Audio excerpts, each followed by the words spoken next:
विद्यार्थियों, हमने स्थानांतरित कृषि, बागाती कृषि, इनके बारे में चर्चा की। आज हम भूमध्य सागरीय कृषि की बात करेंगे। एक विशिष्ट प्रकार की कृषि जो कि हमें भूमध्य सागरीय तटीय क्षेत्रों में अधिकतर भागों में देखने को मिलती है। और इस कृषि का जो विस्तार है, उपनिवेशवाद के बाद में इसका विस्तार होता है। और विस्तार इसलिए होता है क्योंकि यूरोपीय देश के जो नागरिक हैं वो अमेरिका गए, दक्षिण अमेरिका गए, अफ्रीका, ऑस्ट्रेलिया गए, तो उन्होंने इस प्रकार की जलवायु वहाँ भी पाई। और इसी कारण हम दोनों जो क्षेत्र हैं, एक तो परंपरागत भूमध्य सागरीय कृषि के जो क्षेत्र हैं वहाँ, और उसके बाद के जो क्षेत्र हैं वहाँ पर, दोनों क्षेत्रों में अलग प्रकार की कृषि का प्रारूप देखने को मिलता है। परंपरागत भूमध्य सागरीय कृषि के क्षेत्र आपको भूमध्य सागर के तटीय जो क्षेत्र हैं, जिसमें दक्षिणी पश्चिमी यूरोप, पश्चिमी एशिया और उत्तरी अफ्रीका के जो क्षेत्र हैं, वहाँ पर परंपरागत रूप से भूमध्य सागरीय कृषि देखने को मिलती है। और कैलिफोर्निया, मध्य चिली, दक्षिण अफ्रीका का दक्षिणी भाग, ऑस्ट्रेलिया, मरे डार्लिंग्स का जो क्षेत्र है, वहाँ पर व्यापारिक भूमध्य सागरीय कृषि देखी जाती है। तो इस प्रकार ये भूमध्य सागरीय कृषि के जो प्रदेश हैं वो विशिष्ट प्रकार की यहाँ जलवायु देखने को मिलती है, जलवायु पाई जाती है। क्योंकि यहाँ शीतकाल में बरसात होती है, ग्रीष्मकाल शुष्क होता है और शीतकाल में अधिकांशतः इन क्षेत्रों में बारिश होती है। तो विशिष्ट प्रकार की यहाँ जलवायु पाई जाती है, जिसको हम भूमध्य सागरीय जलवायु का नाम देते हैं। और इसी आधार पर इस कृषि का नाम हम भूमध्य सागरीय कृषि का नाम इसको देते हैं। इस कृषि के जो क्षेत्र हैं वो हमें 30 डिग्री से 45 डिग्री उत्तरी और दक्षिण अक्षांश के मध्य इस कृषि के क्षेत्र देखने को मिलते हैं, जिसमें भूमध्य सागरीय तटीय क्षेत्र, कैलिफोर्निया, मध्य चिली, अफ्रीका, दक्षिण अफ्रीका और ऑस्ट्रेलिया, मरे डार्लिंग्स, ये इसके तटीय क्षेत्र हैं। जिसमें यूरोप के जो क्षेत्र हैं उसमें दक्षिणी यूरोप का हिस्सा आता है, पश्चिमी एशिया और उत्तरी अफ्रीका।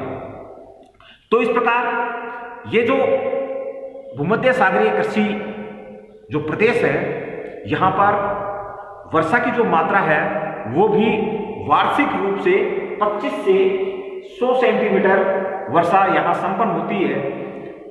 क्योंकि शीतकाल में इन क्षेत्रों में बारिश होती है, तो यहाँ पर कृषि का जो प्रारूप है वो भी अलग अलग देखने को मिलता है। 3 प्रकार की कृषि फसलें यहाँ उत्पादित की जाती है। क्योंकि इस प्रदेश की हम धरातल की बात करते हैं, तो यहाँ पर धरातल का जो रूप है वो असमान देखने को मिलता है। यानी धरातल में असमानता यहाँ इन क्षेत्रों में पाई जाती है। मुख्य रूप से 3 प्रकार की फसलें इन क्षेत्रों में होती हैं, जिसमें जाड़े की ऋतु वाली फसलें, ग्रीष्म ऋतु में सिंचाई द्वारा की जाने वाली फसलें और शुष्क कृषि। ये तीनों प्रकार की जो कृषि हैं, जब हम उनकी बात करते हैं, जाड़े की ऋतु की जो फसलें होती हैं उनमें अधिकांशतः रूप में गेहूं और जौ की फसलों का उत्पादन किया जाता है। साथ ही यहाँ पर साग सब्जियाँ, जिसमें मटर, टमाटर, आलू, प्याज, सेम आदि की कृषि इन क्षेत्रों में की जाती है। यानी जाड़े की ऋतु में अधिकांश क्षेत्रों में गेहूं और जौ की फसलों के अलावा साग सब्जी का उत्पादन भी इन क्षेत्रों में किया जाता है। कैलिफोर्निया की जो घाटी का जो क्षेत्र है, यहाँ पर फल और सब्जियां अधिकांश क्षेत्रों में उगाई जाती है। तो कैलिफोर्निया की जो घाटी है वो फलों और सब्जियों के लिए विश्व में प्रसिद्ध है। हम ग्रीष्म ऋतु में सिंचाई के द्वारा संपन्न होने वाली कृषि की जब बात करते हैं तो यहाँ पर चूंकि वर्षा का अधिकांश समय शीतकाल का होता है और यहाँ पर ग्रीष्म काल में हवा की पेटी में जो खिंचाव होता है उसके कारण ग्रीष्म काल में इस क्षेत्र में उच्च वायु दाब की पेटी स्थानांतरित हो जाती है, जिसके कारण से ग्रीष्म काल में यहाँ पर बारिश संपन्न नहीं होती है। तो यहाँ पर ग्रीष्म काल में वर्षा के अभाव के कारण यहाँ सिंचाई के माध्यम से कृषि के कार्य वो संपन्न किए जाते हैं और इन कृषि कार्यों में मुख्य रूप से रसदार जो फल होते हैं उनका उत्पादन इन क्षेत्रों में किया जाता है। अंगूर की कृषि, सदाबहार जो फल होते हैं, रसदार फल होते हैं, सेब, नाशपाती, नींबू, इनकी फसलों का उत्पादन किया जाता है। साथ ही चारे की जो फसल होती है उसका उत्पादन भी सिंचाई के माध्यम से इन क्षेत्रों में किया जाता है। तीसरी जो कृषि का जो प्रकार हमें भूमध्य सागरीय कृषि प्रदेशों में देखने को मिलता है वो शुष्क कृषि के माध्यम से यहाँ कृषि फसलों का उत्पादन किया जाता है। क्योंकि शुष्क कृषि में जो कृषि का उत्पादन यहाँ किया जाता है, जिन फसलों का उत्पादन किया जाता है उन फसलों को पानी की बहुत कम आवश्यकता होती है, जिसके कारण से इन फसलों का उत्पादन इन क्षेत्रों में किया जाता है। क्योंकि ये जो फसलें हैं जो शुष्क ऋतु में या शुष्क कृषि के माध्यम से की जाती है, इनमें ऊबड़ खाबड़ वाले जो क्षेत्र होते हैं वहाँ पर अधिकांश क्षेत्रों में शुष्क कृषि संपन्न की जाती है। इस प्रकार की कृषि में इन क्षेत्रों में जैतून, अंजीर और खजूर, ये तीन मुख्य रूप से फसलें यहाँ उत्पादित की जाती है। जबकि इस कृषि में, शुष्क कृषि में, यहाँ पर इन क्षेत्रों में जैतून का उत्पादन सर्वाधिक मात्रा में किया जाता है। लगभग 90% जैतून का उत्पादन शुष्क कृषि के माध्यम से इन क्षेत्रों में संपन्न किया जाता है, उत्पादन किया जाता है। तो इस प्रकार हमने भूमध्य सागरीय कृषि प्रदेशों में तीन विशिष्ट प्रकार की कृषि फसलों का उत्पादन हमने अध्ययन किया। जाड़े की ऋतु वाली फसलें ग्रीष्म ऋतु सिंचाई के द्वारा और तीसरी शुष्क कृषि के द्वारा फसल उत्पादन।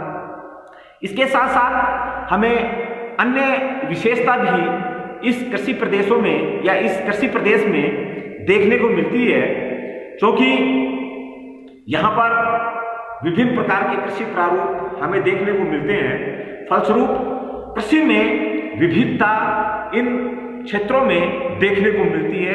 कहीं आपको विस्तृत कृषि देखने को मिलती है, कहीं आपको सघन कृषि देखने को मिलती है, कहीं आपको बागान के रूप में भी यहाँ कुछ मात्रा में कृषि देखी जाती है। तो इस प्रकार कृषि प्रदेशों में विभिन्नता देखने को मिलती है। पशुपालन जो व्यवसाय है उसमें भी यहाँ विभिन्नता देखने को मिलती है। कुछ क्षेत्र ऐसे हैं जहाँ पर पशुओं के द्वारा कृषि के कार्य संपन्न किए जाते हैं, जबकि कुछ क्षेत्र ऐसे हैं दूध, मांस और अन्य उत्पादन के लिए पशुपालन का व्यवसाय किया जाता है। तो इस प्रकार पशुपालन में भी विविधता इन क्षेत्रों में देखने को मिलती है। इस क्षेत्र की अगर बात करते हैं, भूमध्य सागरीय तटीय जो क्षेत्र हैं उनकी बात करते हैं, तो इसमें स्पेन, दक्षिण इटली, यूनान, टर्की, सीरिया, ये जो देश हैं, इन देशों में सघन निर्वाह कृषि की प्रधानता हमें देखने को मिलती है। यानी कम भूमि में अधिक उत्पादन इन क्षेत्रों में किया जाता है। जनसंख्या की सघनता भी यहाँ अपने को देखने को मिलती है। फलस्वरूप सघन कृषि, निर्वाह कृषि यहाँ हमें देखने को मिलती है। उत्तरी इटली, दक्षिणी फ्रांस और स्पेन के जो तटीय भाग हैं वहाँ पर व्यापारिक कृषि की प्रधानता हमें देखने को मिलती है, या व्यापारिक कृषि इन क्षेत्रों में अधिक भाग पर संपन्न की जाती है। यहाँ की हम जनसंख्या जमाव की बात करते हैं तो जनसंख्या का जमाव अधिकांश जो क्षेत्र हैं उन क्षेत्रों में, या हम ये कह सकते हैं कि घाटी वाले जो क्षेत्र हैं, तलैटी और समुद्र के तटीय जो भाग हैं, वहां पर अधिकांशतः भागों में जनसंख्या का जमाव अधिकांश या अधिक देखने को मिलता है। जब हम इस कृषि में मानवीय श्रम की बात करते हैं तो चूंकि इनमें फलों को तोड़ना, फसलों को काटना आदि और फलों को पैकिंग करना आदि का जो कार्य है वो मानव के द्वारा किया जाता है। तो इस जो कृषि में मानवीय श्रम का जो रूप है वो मुख्य होता है। मानवीय श्रम की इस कृषि में प्रधानता होती है, जिसके कारण से मानवीय श्रम इसमें अधिक आवश्यक होता है। इसके साथ हम अगर यहाँ सिंचाई की बात करते हैं, सिंचाई की आवश्यकता क्यों होती है? ग्रीष्मकाल में बारिश नहीं होती, सिंचाई के माध्यम से यहाँ कृषि होती है, क्योंकि ये जो क्षेत्र है इसका अधिकांश जो भाग है वहाँ पर हमें बलुई और कंकरीली मिट्टी देखने को मिलती है। तो बलुई और कंकरीली जो मिट्टी है उसमें ये मिट्टी शुष्कता लिए होती है, जिसके कारण से सिंचाई के माध्यम से यहाँ ग्रीष्म काल में कृषि का कार्य संपन्न किया जाता है। क्योंकि ये भूमध्य कृषि वाले जो क्षेत्र होते हैं, विश्व के बहुत कम क्षेत्रों में इस प्रकार की कृषि की जाती है। परंपरागत या प्राचीन पद्धति से कृषि वाले जो क्षेत्र हैं, उसके बाद मनुष्य का जो फैलाव होता है, यूरोपीय देश के जो लोग हैं उत्तरी अमेरिका, दक्षिण अमेरिका, अफ्रीका, ऑस्ट्रेलिया गए, तो इस कृषि का विस्तार होता है। क्यों होता है? क्योंकि यहाँ पर भूमध्य सागरीय जलवायु के क्षेत्र यहाँ मिलते हैं और यहाँ पर व्यापारिक भूमध्य सागरीय कृषि इन क्षेत्रों में यहाँ के लोग करने लग जाते हैं। तो स्पष्ट रूप से यहाँ पर परंपरागत और व्यावसायिक या व्यापारिक जो कृषि है वो इन क्षेत्रों में संपन्न की जाती है। इसके बाद हम दक्षिणी पूर्वी एशिया की सघन आबादी वाले जो क्षेत्र हैं, जहां सघन निर्वाह कृषि की जाती है, उस कृषि की बात करेंगे। धन्यवाद।